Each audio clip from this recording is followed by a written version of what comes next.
My name is Veronica Bita, the founder of Tumaini Sickle Cell Organization. This is an organization that was founded out of passion because of me giving birth to a daughter with sickle cell disease. It was started to compassionately and comprehensively care for children born with sickle cell disease, and our main objective or goal is to see children born with sickle cell disease live to mature adulthood and beyond without developing devastating effects of the disease. We majorly work with the community because we actually voice the concerns of the community living with sickle cell disease. At the moment, we have a support group of almost 200 families, a virtual support group of almost 200 families living with the condition. And this support group has doctors, pediatricians, and physicians, such that we could help one another disseminate information on management of sickle cell disease in every way, like the psychosocial aspect of it, the medical care aspect of it, and nutritional management aspect of it. So far, we have penetrated the community and we are in touch with individual families that are affected by sickle cell disease. One of the things we do is to link them to a hospital or a clinic that can provide clinical support.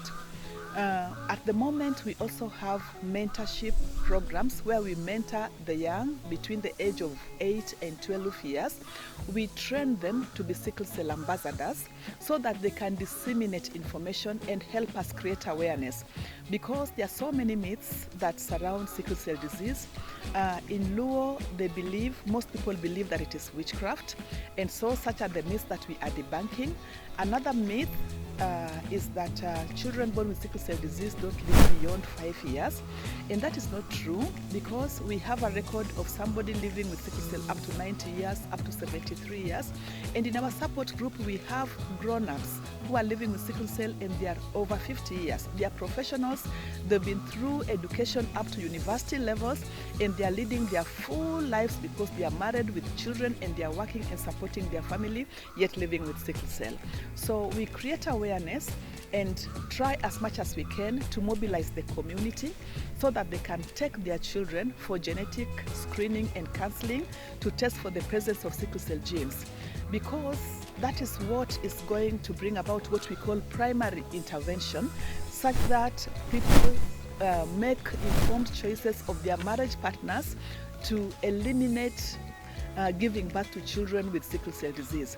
So we encourage the community at large to take their children, premarital age, adolescents, to any health facility where they can be screened for the presence of sickle cell genes.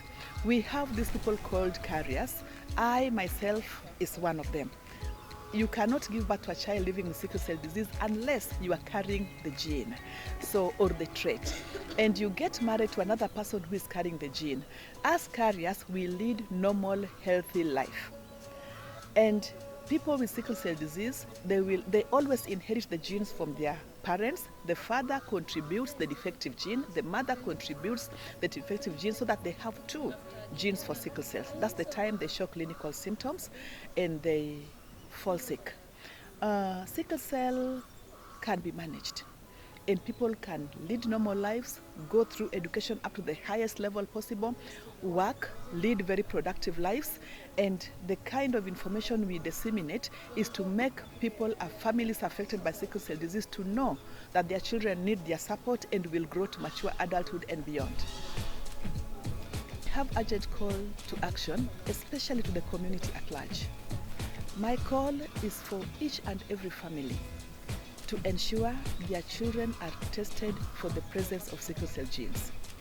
And I would desire that the government would enact a policy to make screening and testing for the presence of sickle cell genes universal and compulsory, such that no priest or nobody in the Attorney General's office can unite a family in marriage until they produce certificates to show their genetic composition, or what we call genotype.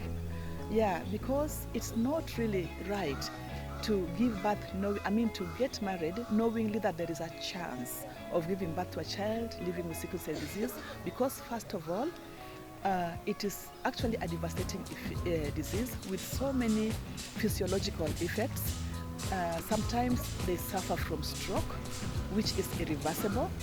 They can suffer from what is called end organ damage, where any organ in the body can get permanently damaged. They can get blind, they can get crippled, and it is very expensive to manage. So it's better it's avoided.